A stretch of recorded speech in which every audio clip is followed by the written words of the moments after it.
Greetings, survivors. Resilient Z back with another video. Today, we're taking a closer look at Shizuka, the Generation 22 Control Rider hero. We'll go over her stats, upgrade costs, and skills, then put her to the test in battle to see how she measures up against Ymira, the former Control Rider hero. Let's jump right in. First up, let's break down Shizuka's upgrade costs. Unlocking her requires 10 completion capsules. To max her out completely, you'll need another 602 capsules and 4,680 completion potions. And keep in mind, that's not even counting the materials needed to level up her skills. Next, let's check out Shizuka's stats. She brings a strong 5,343.57% rider attack and defense to the table. With level 10 Tempest arms equipped, those stats climb even higher to a hefty 5,984.79%.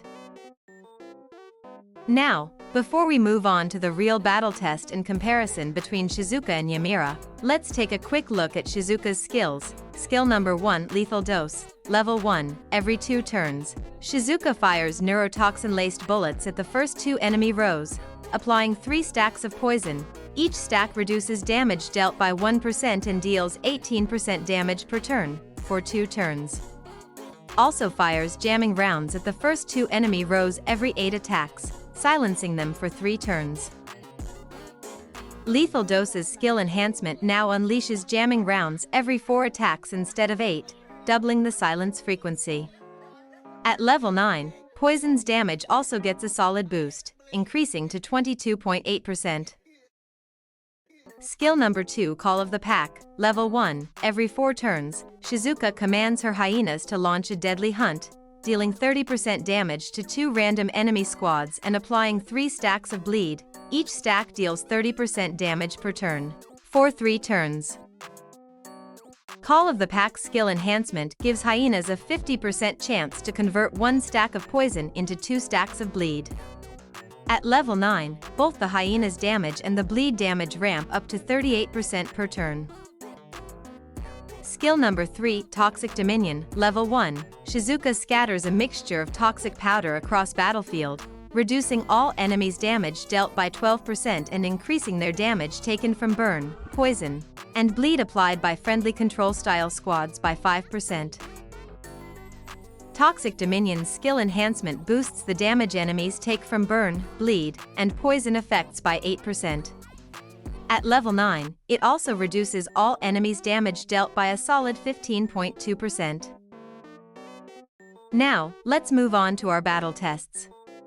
Just like in our previous video with Sister Bella and Gerald, we'll be attacking a camp using a control march. In one attack, we'll use Ymira, and in the other, we'll use Shizuka.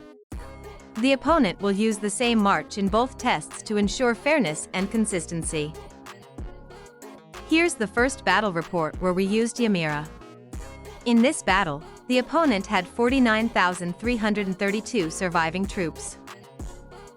Before moving on to the next battle, let's take a look at Ymira's performance in this one. First skill killed 1,040 troops, second skill killed 2,214 troops, third skill shielded 7,747 troops. Here's the next battle report where we used Shizuka. In this battle, the opponent had 39,289 surviving troops, almost 10k less than in the last battle. We got a better result with Shizuka. Let's take a look at Shizuka's performance before we wrap up. First skill killed 3,000 troops and shielded 615 troops, second skill killed 3,721 troops, third skill killed 1,581 troops and shielded 15,351 troops, much better numbers compared to Ymira. Here's the comparison of both heroes' performance for easy review. Shizuka did perform much better. Just to be clear, my Ymira did not have any skill enhancements in this battle, while Shizuka had all skill enhancements unlocked with level 9 skills.